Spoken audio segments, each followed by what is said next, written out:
Boa noite, meus irmãos. Boa noite, Nivaldo. Boa noite, Célia. Boa noite a todos. Mais uma semana, mais uma segunda-feira. Que bom que tudo é mais. Mais alegria, mais conhecimentos, mais estudos, mais fraternidade entre nós, mais confiança, mais respeito. É tudo isso, todo esse mais de sentimentos, de atitudes nobres, é o que a gente espera, é o que a gente procura dentro desses estudos da doutrina espírita. Ainda nós estávamos até conversando antes de começarmos o nosso estudo.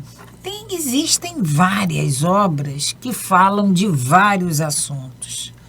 Assuntos até mais complexos, mais... e que vai nos forçar a usar o nosso raciocínio, mas nós nos propomos a entender essa doutrina, a entender esses ensinamentos que Kardec nos deixou. Para nós, o importante é esse Pentateuco kardeciano que a gente precisa, a gente necessita se debruçar com todo o afinco para que possamos entender. É verdade. Nós estávamos conversando, né, Célia, sobre essas várias linhas de estudos que nós temos, notícias aí, e estávamos lembrando que no prefácio, lá no início do nosso Evangelho, segundo o Espiritismo, trazido por Kardec, através dos espíritos, da pleiade de espíritos determinados por Jesus, né? Kardec aponta lá as 5 possibilidades de abordagem do Evangelho. E dessas 5 abordagens, Kardec escolhe uma essencial que ele se atém para trazer tudo para nós, que é exatamente dos ensinamentos morais do Cristo. Então, Kardec não se preocupa com os fenômenos, com os milagres. Kardec não se preocupa com a posição...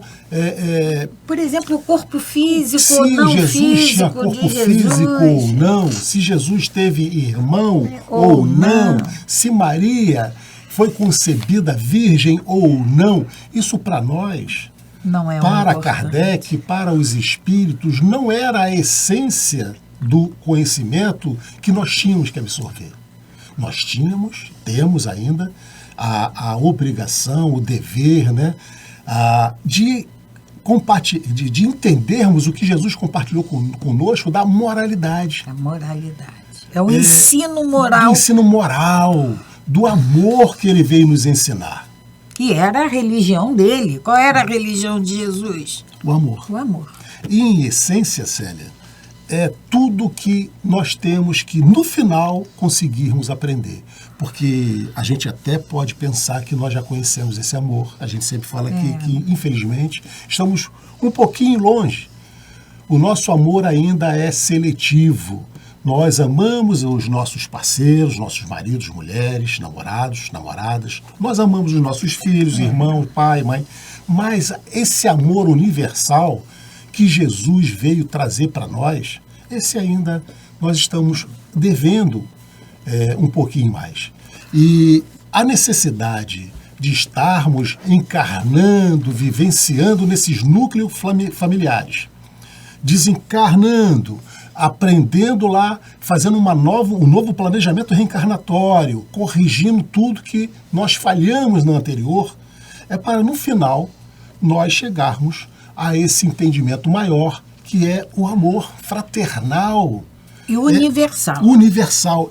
Eu conseguir amar da só... mesma forma o meu filho e aquela que está lá no outro continente que eu nem conheço da mesma forma. Porque foi assim que Jesus nos amou, que ele aprendeu com o Pai. Agora mesmo... Porque quando ele diz, né, Célia, eu e o Pai somos um, e muitas religiões entenderam que ele estava dizendo que ele era o Deus. Não, é que ele veio trazer a essência do Pai.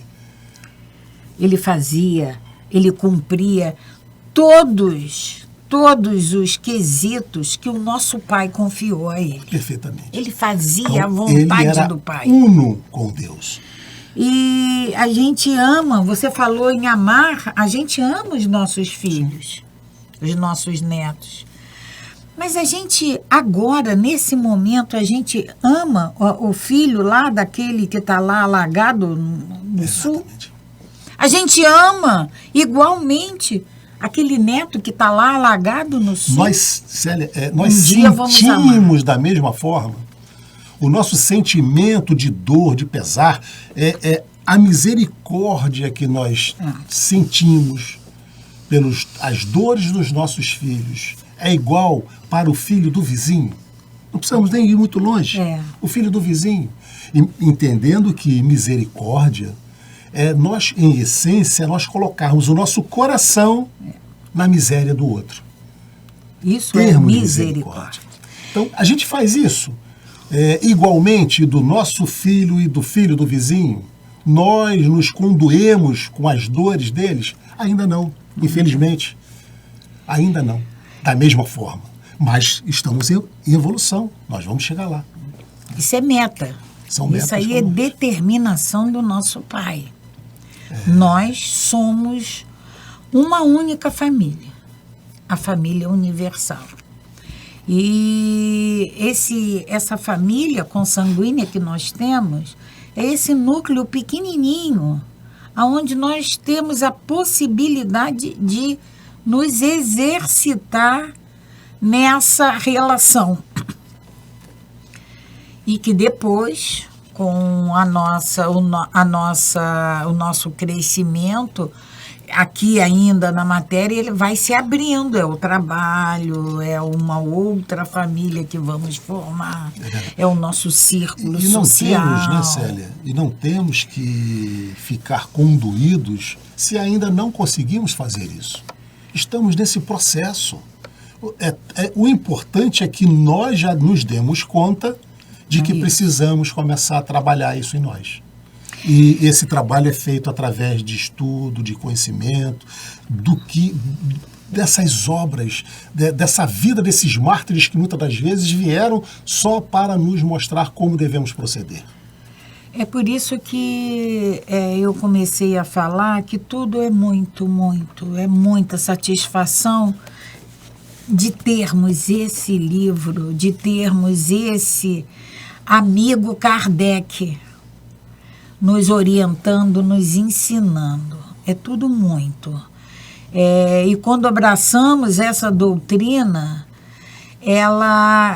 não existe um pensamento de volta, um pensamento de arrependimento, porque ela nos dá tudo o que a gente precisa.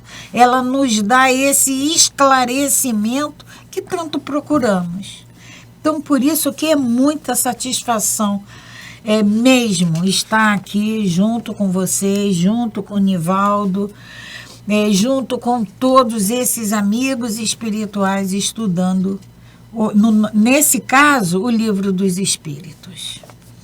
Obrigada pela presença de vocês, obrigada a essa espiritualidade.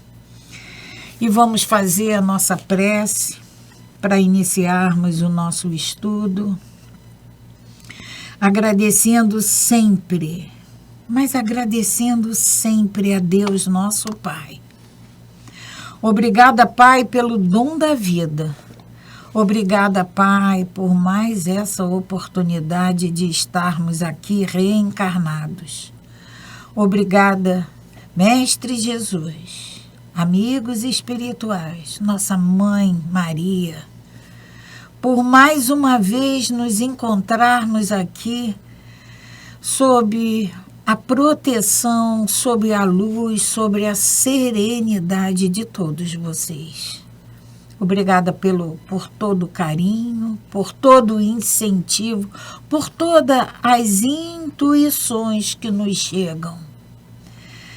te pedimos, Mestre Jesus, a ti, Mãe Maria, que nesse momento estenda teu manto, estenda, Mestre, a tua mão sobre todos os nossos irmãos lá no sul desse país, que tanto sofrem com essa tragédia, que estão sendo castigados pela Mãe Natureza. Estenda, Mãe, estenda, Mestre Jesus, o seu manto, a sua luz, as suas mãos, acalente aqueles corações, que todos esses irmãos que desencarnaram nesse desastre, nessa tormenta, que eles possam entender que o novo mundo que eles passam a viver, que esse realmente é o mundo de verdade. É um mundo para onde todos nós iremos retornar. É essa esfera que não vamos poder nos recusar a penetrar. Que eles se entreguem, que eles confiem em todos os tratamentos que lhes serão propostos. E aos que aqui ficam, fortifiquem todos em sua fé, em sua resignação, e que tudo isso sirva mais tarde para que possamos refletir, para que possamos nos conscientizar do que realmente precisamos fazer para evitar todas essas dores. Esteja conosco, Mestre, nos alimentando, nos guiando em mais esse estudo. Que assim seja, graças a Deus. Graças a Deus.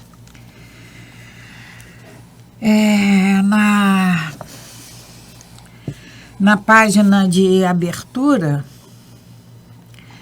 que nós sempre colocamos, que vai ser colocado para vocês, para que vocês leiam conosco, e ela diz o seguinte: o importante em uma oração não é o tempo que ela dura, e sim a sinceridade que ela carrega. Porque a gente escuta muitas preces lindas, bonitas, longas. Tem prece que mais parece uma palestra do que uma simples prece. E prece, nós já sabemos que é uma rogativa ao nosso Pai. Quando não nos dirigimos diretamente a Ele, nos dirigimos ao nosso santo de crença, ao nosso mentor, ao nosso anjo da guarda. E nós não precisamos florear, nós não precisamos ficar enaltecendo. Um simples agradecimento por acordar, um simples agradecimento por poder ver, um simples agradecimento por termos chegado até aqui. Isso feito de coração, com toda sinceridade, com toda transparência que nós temos, isso é uma prece. E aí não tem tempo, nós não temos que ter tempo estabelecido para prece. E a gente observa sempre, né, Célia, desculpe te interromper, mas a gente observa sempre nesses momentos de oração, de prece, que nós fazemos sempre aqui em todo o início dos nossos estudos, e dos estudos presenciais, mais ainda, né? Ele é precedido de uma prece e ele é encerrado também por uma prece. O quanto as pessoas se negam a fazer, porque muitas das vezes ficam se cobrando uma performance, de uma prece elaborada, e aí se acha incompetente de fazê-la.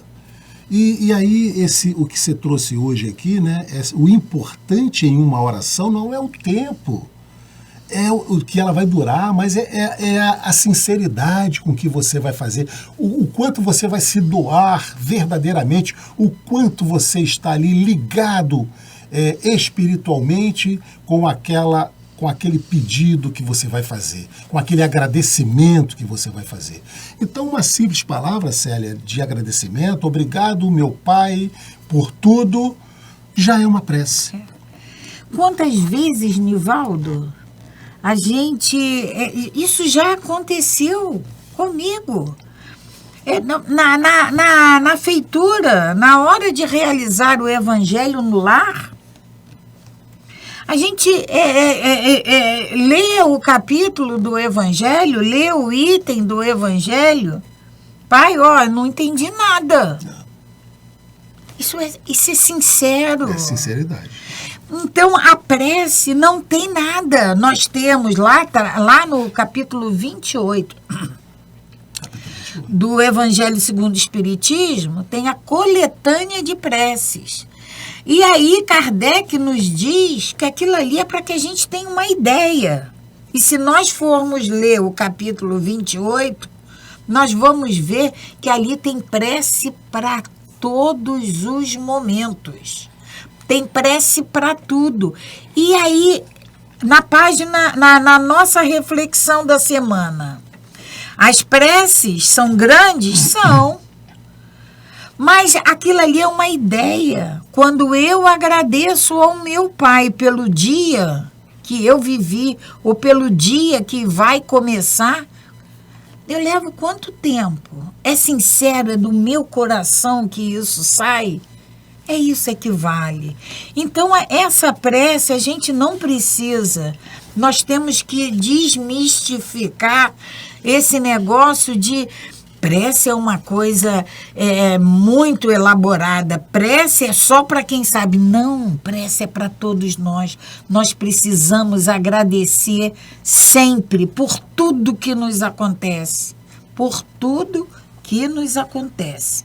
O que nós qualificamos como excelente, muito bom, maravilhoso, como também aquilo em que a gente, poxa vida, eu estou sofrendo isso, eu passei por aquilo, tudo é agradecimento, tudo é prece, tudo prece, né, nosso contato com o nosso Pai. A prece em essência, né, essa nossa conversa íntima com o Pai. Isso, exatamente. Então, a gente possa, como a Célia disse, colocar as nossas alegrias, mas colocarmos também as nossas necessidades. Essa conversa que nós temos com o Pai, ao acordar ou ao irmos dormir. Ou simplesmente no momento em que nós acharmos necessário estarmos em contato com Ele. E Paulo de Tarso, ele já nos dizia, em tudo dai graça. Dai graça. Então, quando eu agradeço a meu Pai, é uma prece. E isso é importante, né, Sérgio? Porque normalmente a gente só dá graça quando alguma coisa que aconteceu é benéfica para nós.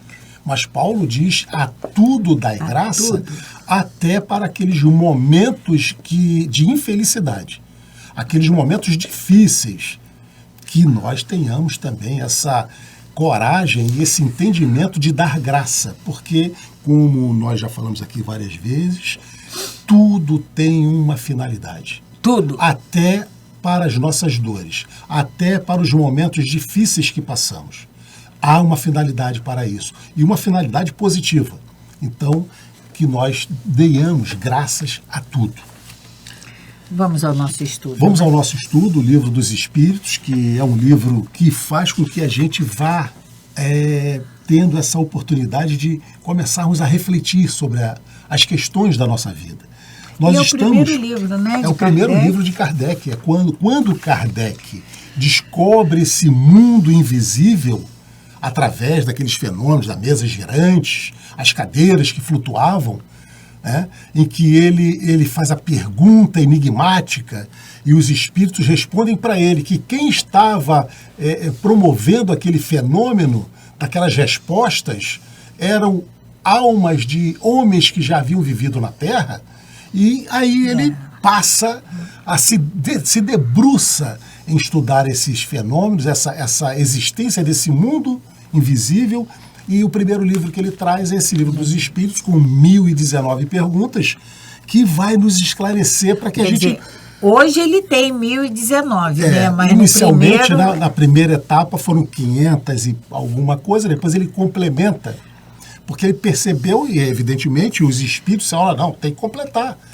Tem mais perguntas e respostas aí necessárias para completar esse estudo. E a partir daqui a gente vai ter condições, Célia, de partir para outros livros de Kardec. O livro dos Médiuns, o Evangelho, o Céu e o Inferno, a Gênese e as obras complementares. Que Chico trouxe para nós, Divaldo e outros médiuns que vieram com essa finalidade. Nós estamos falando sobre a lei de justiça, de amor e de caridade.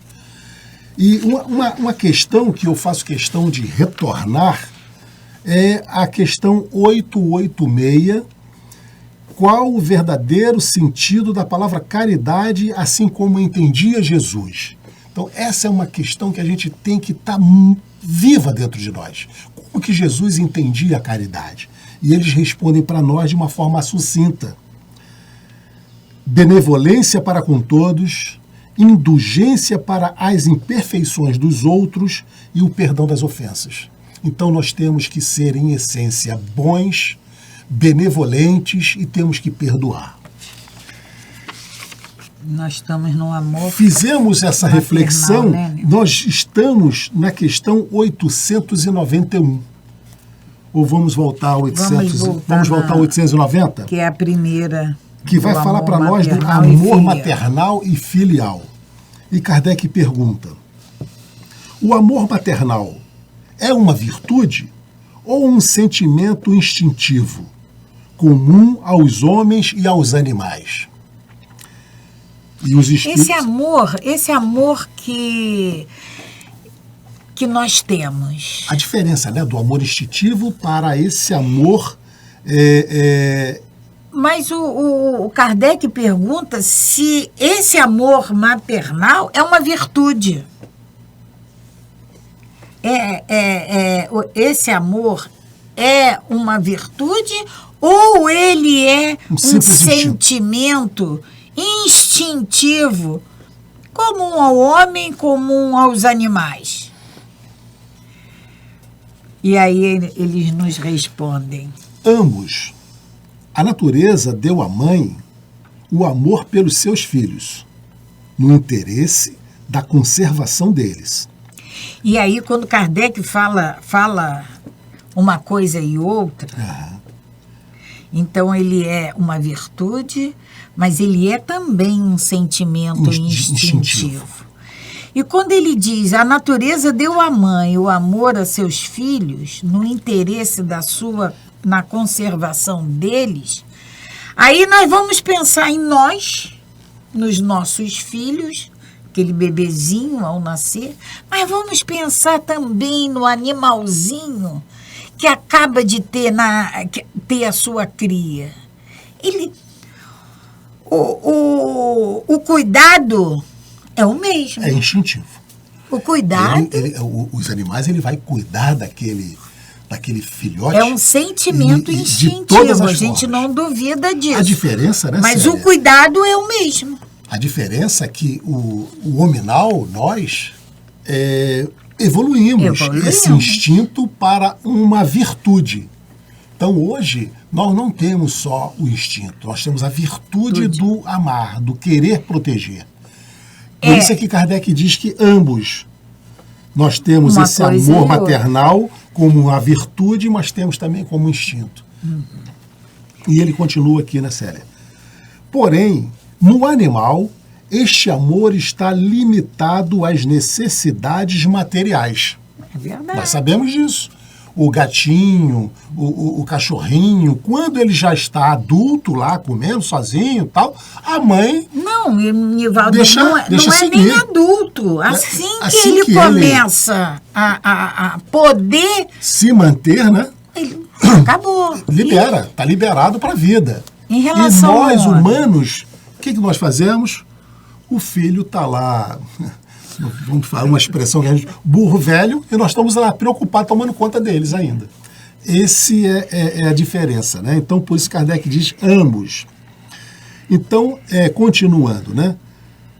Cessa quando, nos animais, né? Cessa quando os cuidados se tornam dispensáveis. Nos Não é animais. isso? Os cuidados se tornam dispensáveis, eles dispensam esse cuidado. No homem, ele persiste durante toda a vida e comporta um devotamento e uma abnegação que são virtudes. Pois é. Toda a vida. A gente Aí, se preocupa lá com aquele filho. A gente vê lá na pergunta de Kardec, são virtudes ou instinto? Ou sentimento instintivo? No homem, os dois. E aí ele ainda continua, Célia, sobrevive mesmo à morte e acompanha o filho além do túmulo. Bem vedes que há nele algo diferente do que existe no animal. A gente, pelas obras, né, de espíritas, que nós chamamos de obras complementares, a gente tem a narrativa de espíritos que trazem relatos para nós desse cuidar da mãe já desencarnada e o filho também, em situações em que o filho desencarnou mal e ela continua num plano espiritual a cercá-lo, a protegê-lo, a tentativa na busca do resgate. Nós temos dele. André Luiz. Nós temos o André Luiz. Né? André Luiz, a mãe dele esteve durante todo o período que ele esteve já internado no plano ainda físico, e logo após o seu desencarne, em que ele passa um período no umbral, a sua mãe estava ali presente. Ele não conseguia ver, porque as sintonias, as vibrações eram diferentes. Então, ela ouvia, mas ele não conseguia, não tinha elevação para poder vê-la. Mas ela estava ali, tentando protegê-lo de todas as formas que ela conseguia. Ela esteve ali. Então, o Kardec nos diz, essa proteção maternal, ela continua mesmo depois do desencarne. Ele pede para que a gente vá na questão 205, 385. A 205 você já separou? A 205, eu separei aqui.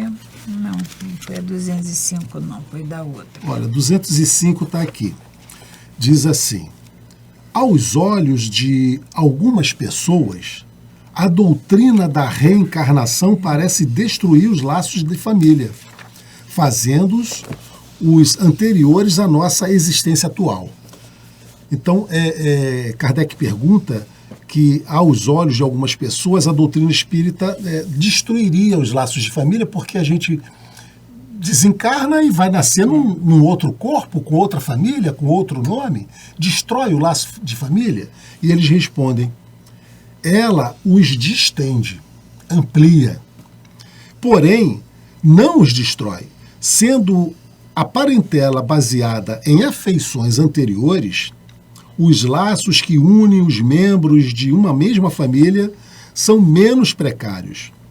Ela aumenta os deveres da fraternidade, visto que no vosso vizinho ou no vosso criado pode encontrar-se um espírito que tenha sido ligado a vós pelos laços de sangue. O que a doutrina espírita nos diz sobre a reencarnação é que nós fazemos parte dessa grande família universal. Todos somos irmãos. É uma única família. É uma única família. Né? Então, não tem como a reencarnação acabar, destruir esses laços. Muito pelo contrário, eles vão se ampliando de uma tal maneira que um dia a família vai ser uma só. É isso que Kardec vem nos dizer. E a 385, você abriu aí? Está aqui. 385. De onde se origina a mudança que se opera no caráter numa certa idade e particularmente ao sair da adolescência? É o espírito que se modifica? A gente observa, né, Célia? Já estudamos isso, né? Já falamos aqui sobre isso. A gente até fala, Nivaldo, aborrecente. Aborrecência, né? Naquela idade, quando os adolescentes entram na puberdade, há toda aquela explosão. Hoje a ciência, né, explica isso, toda essa explosão hormonal, e a gente fica assim, pô, não é possível. É o espírito que se modifica? Kardec pergunta, porque há essa mudança toda de caráter nos nossos, nas crianças, nos jovens, né? E ele explica o seguinte: é o espírito que se retoma sua natureza e se mostra como era. Então, na verdade, Célia, quando nós reencarnamos, nós passamos um período em que o nosso livre-arbítrio fica assim, de certa forma, contido, bebê, né? A gente não tem como escolher, decidir a hora de mamar ou beber água ou isso ou aquilo. Nós ficamos à mercê dos nossos cuidadores. E depois a gente precisa entender também que ainda naquela fase de criança, né, nós temos que tomar conta dessa criança, porque eles não sabem ainda exatamente se cuidar sozinhos. Então é preciso que os pais estejam ali, né? É a hora de dormir, de escovar dente, de tomar banho, de comer, de tudo mais, é preciso que a gente esteja ali. Então, nessa fase, o livre-arbítrio ainda está contido, de certa forma, limitado. Porém, chega nesse momento da adolescência que aí, como eles dizem aqui, o espírito se torna sua natureza e se mostra como ele era.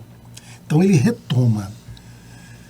E nós não podemos esquecer que aquele bebezinho doce, inocente que nós temos ali nas nossas casas são espíritos devedores que já tiveram centenas de encarnações, que estão reencarnados mais uma vez com comprometimentos, com missões, com deveres para cumprir, para se melhorarem. Não recebemos aqui anjos, recebemos espíritos devedores. Então, eles normalmente voltam ao seu estado de origem, eles voltam ao seu que eram. Se tiveram a oportunidade de ter uma boa educação, vão estar contidos, vão estar mais educados para poderem conter essa verdadeira natureza que eles trazem.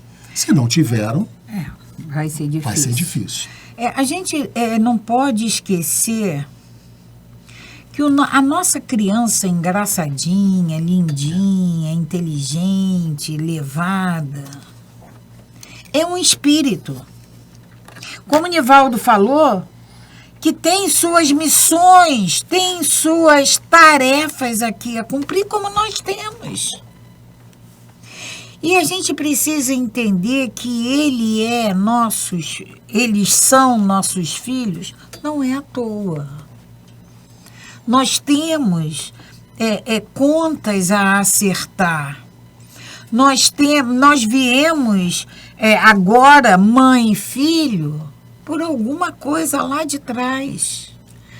E aí, nessa fase que a gente diz da infância, essa fase antes de chegar a essa adolescência, a fase da puberdade.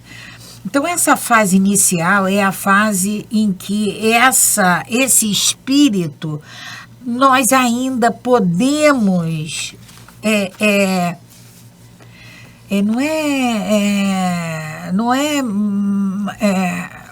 manusear, nós podemos dar a ele condições.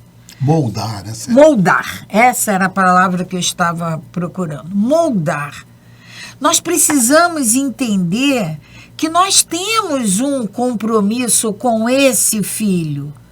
ele também tem com a gente? Tem, mas ele ainda é aquele espírito, apesar de poder ser até mais antigo do que nós, mas aquele corpinho físico não permite que ele se expanda. Então, ele vai se expandir, sim, quando chegar esse momento da adolescência. E se aí ele não foi moldado lá atrás, se nós não cumprimos com a nossa obrigação lá atrás, aqui ele vai se mostrar como a natureza dele realmente é. É isso que Kardec está aqui nos dizendo. É a mudança que se opera no caráter do indivíduo em certa idade? Não é a mudança de caráter. Ele é daquela maneira. Só que ele só vai conseguir se manifestar realmente nessa fase. E aí a gente fala. Entendemos, né, Célia, que a paternidade e a maternidade são missões. É missão. Nós recebemos como missão. São nossas obrigações seríssimas.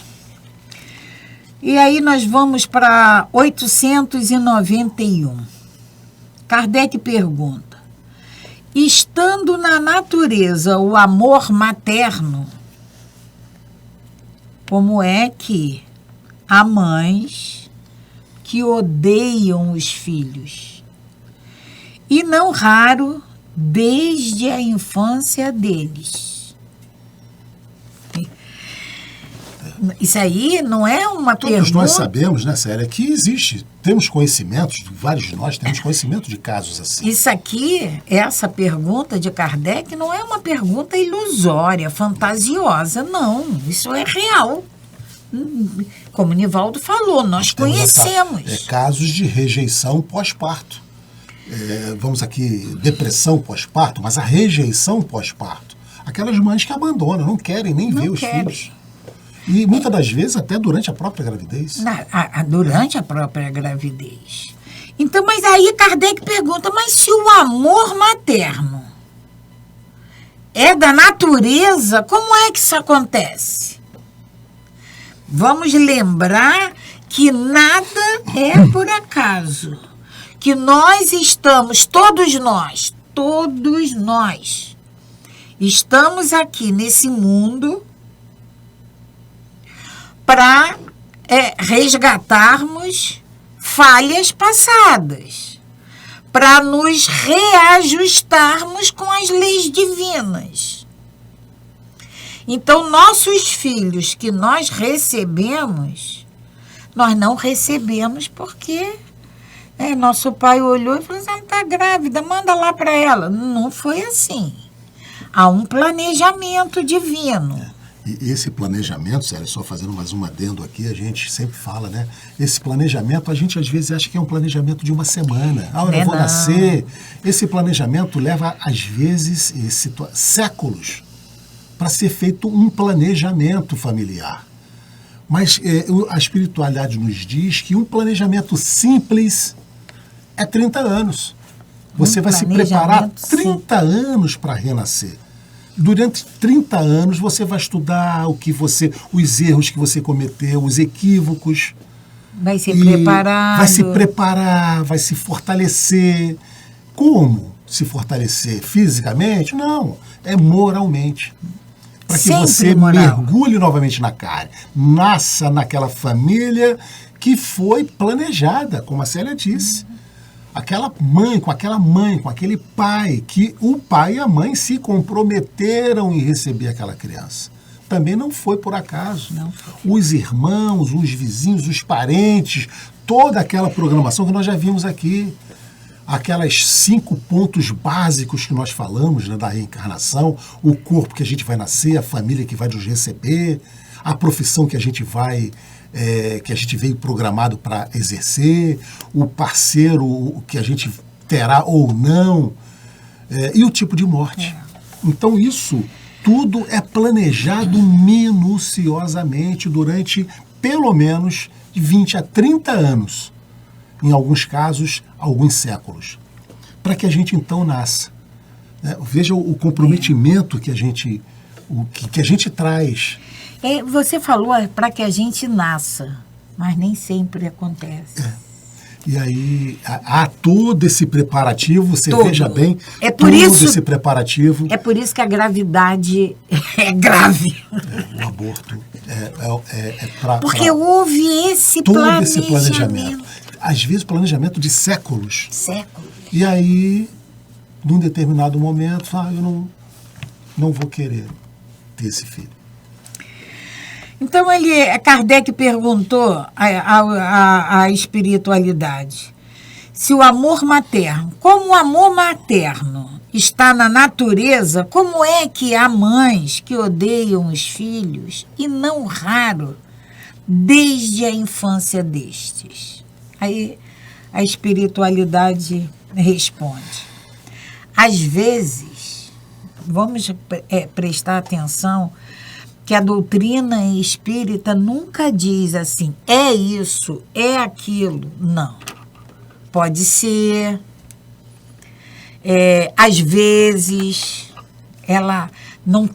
nós não temos como afirmar, é isso. Fez isso, vai acontecer aquilo. Não pode. Às vezes, é uma prova que o espírito do filho escolheu. Às vezes é uma prova que o espírito do filho escolheu. Nós já vimos lá atrás, em perguntas anteriores, esse momento que muitos de nós temos para participarmos do nosso planejamento reencarnatório.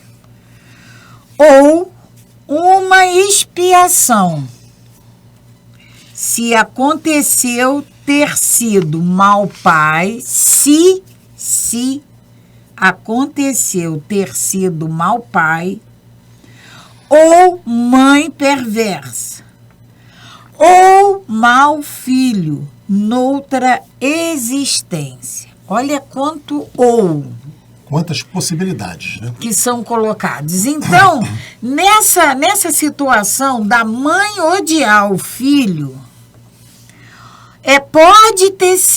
pode ser qualquer dessas situações ou todas elas.